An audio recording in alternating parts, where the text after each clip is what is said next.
सुप्रभात। मैं जगेंद्राणा। आज की हमारी आध्यात्मिक चर्चा का विषय है अलविदा।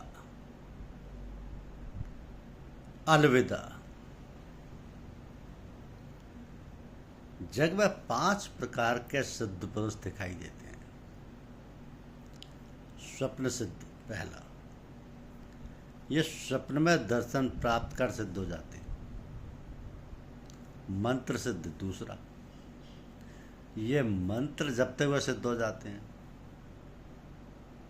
हठात सिद्ध तीसरा, जैसे कोई गरीब आदमी जमीन के नीचे गड़ा खजाना पाकर या किसी धनी व्यक्ति की लड़की से विवाह कर एकाएक धनवान बन जाता है, उसी प्रकार कई पापी लोग अचानक स्वयं को बदलकर ईश्वरीय राज्य में पहुंच जाते हैं।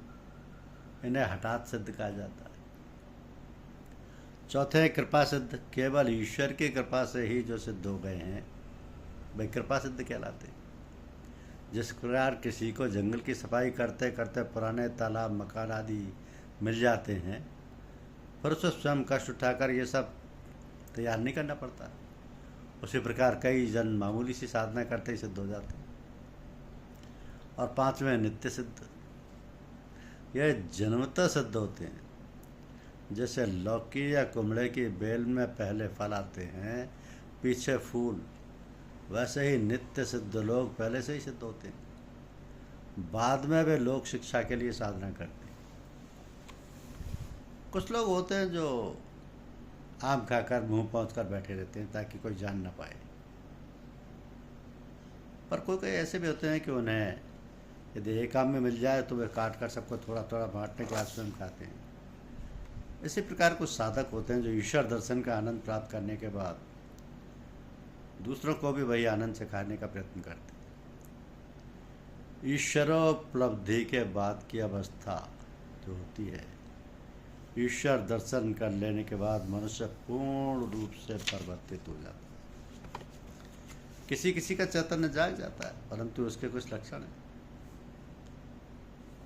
हृदय में ईश्वर के आगमन का लक्षण क्या है? जिस प्रकार उषा की लाली सूर्य के उदित होने से सूचना देती है, उसी प्रकार निस्वार्थता, पवित्रता, सत्यनिष्ठा, सज्जनता ईश्वर के आगमन की सूचना देते हैं। ईश्वर दर्शन होने का एक लक्षण है आनंद। जैसे समुद्र में ऊपर तो तरंगों के खूब हिलोल किलोल रहता है, परंतु नीचे शांत गंभीर जल होता है। तो ईश्वरीय आनंद के प्राप्त होने पर मनुष्य उस नशे में मस्त हो जाता है। शराब ना पीते हुए वह पूरा शराबी के जैसे प्रतीत होता है।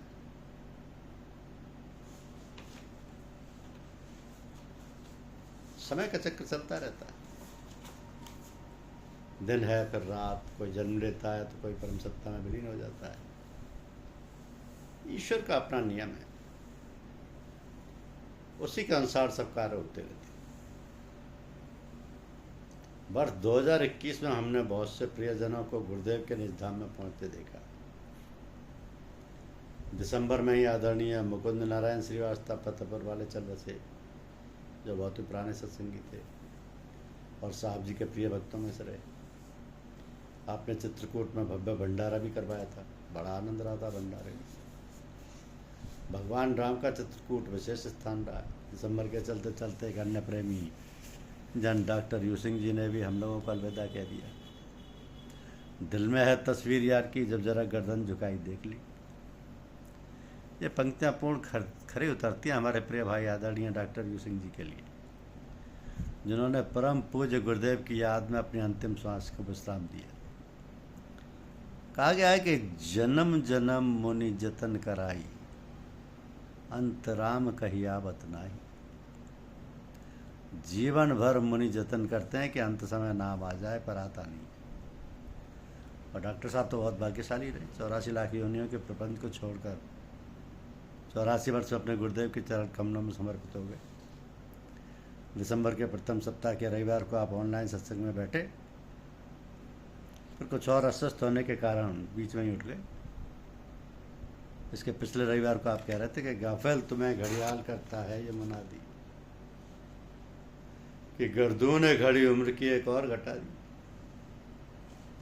ये पंक्तियाँ वो किसके लिए कह रहे थे पता नहीं, संभवतः वे अपनी ओर ही कहकर ही सबको संबोधित कर लेते। उन्होंने एक दिन कहा, ये शरीर नश्वर है, समय रहते साधना कर लो, वरना एक दिन तो इसका अंत हो ही जाएगा। और उसको प्रैक्टिकल करते हुए उन्होंने 2 सप्ताह की अपनी बीमारी में अपने गुरुदेव की याद बराबर बनाए रखी। 6 दिसंबर 2021 को आपको हरिद्वार से देहरादून ले जाया गया। वहाँ पर डॉक्टरों ने 9 दिसंबर को आपकी तबीयत में सुधार ना होने के कारण वापस ले जाने को कहा। 9 दिसंबर को आपकी तबीयत में सुधार ना होने के कारण वापस ले जाने को कहा। तो 9 दिसंबर को हमसे उनके प्रिय पुत्र दीपू ने पूछा कि यहाँ पर डॉक्टरों ने कहा है कि अब तबीयत में कोई सुधार नहीं हो सकता, हमारा मन है हम पिताजी को वापस हरिद्वार ले जाएं। हमने कहा अवश्य, आप डॉक्टर यूसुफ जी को वापस हरिद्वार ले जाइए। डॉक्टर साहब का 9 दिसंबर को वापस उनके पुत्र निवास स्थान ले आए। आपको सांस लेने में तकलीफ थी, इसलिए ऑक्सीजन लगाएंगे। हरिद्वार के सभी सत्संगी भाई आपके निवास स्थान पर बराबर बने रहे। शाम को पूजा हुई। आपके बेटे प्रिय दीपू ने आपसे पूछा कि गीता का पाठ करवा लें, तो आपने केवल ये कहा, गुरुदेव पूजा होती रही, आप आंख बंद करके चुपचाप सबको सुनते रहे। रात्रि हो रही थी तो आपने सबको घर जाने को कहा। प्रिय दीपू ने कहा, पूजा के बाद साहब जी की फ़ोटो आपके पास में कर दी, तो आपने पूजा के करके चरण छुए।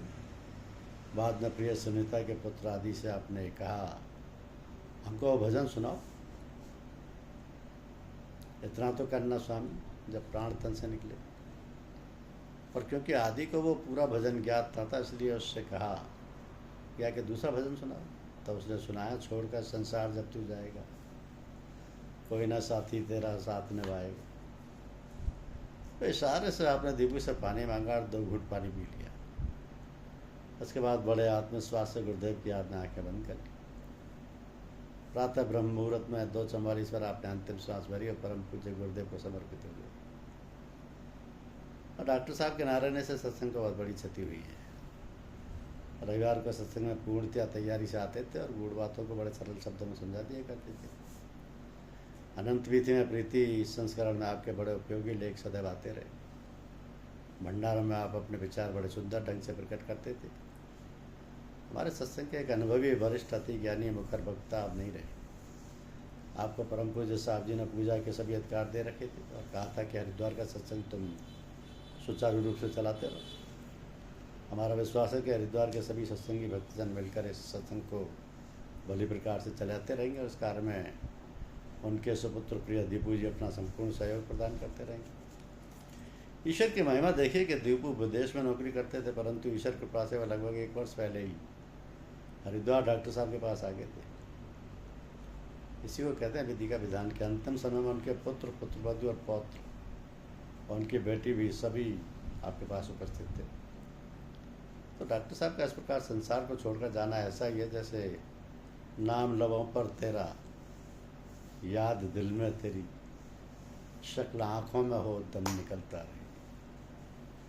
ये पंक्तियाँ डॉक्टर साहब के विषय में पूर्णतः सत्य हो गई। आपकी दया कृपा हम सब पर बनी रहे, यही ईश्वर से प्रार्थना है। आपके पवित्र आत्मा को शत शत नमन, शत शत नमन। साहब जी एक बार हमारे यहाँ धूप खा रहे थे, जाड़े का दिन था। साहब ने माँ से कहा, बड़ा कैसे बनता है? साहब जी के प्रश्न परवाक थे सभी। साहब जी ने कहा, पहले दाल को भिगोया जाता है, फिर सिल पर पीसा जाता है, उसके बाद हाथ से पानी लगाकर टिकिया बनाते हैं, फिर उसमें उंगली से छेद करते हैं, तत्पश्चात गर्म तेल में तलते हैं, फिर दही में भिगोते हैं और फिर खाते हैं। साहब की अलंकारी भाषा सदैव गूढ़ रहस्यों से भरी रहती है। उन्होंने बड़ा यानी महान बनने का परोक्ष संकेत दिया। उनकी बातें हमको रास्ता दिखाती हैं, अंधेरे में प्रकाश का काम करती हैं। एक बार साहब जी लखनऊ काशीपुर आश्रम में थे, गर्मी का मौसम था। हम वहाँ गए तो पूछा, तुम्हारी माँ क्या कर रही है? हमने कहा, आज 30 का व्रत है और अभी निवाड़ की चारपाई बिन रही है।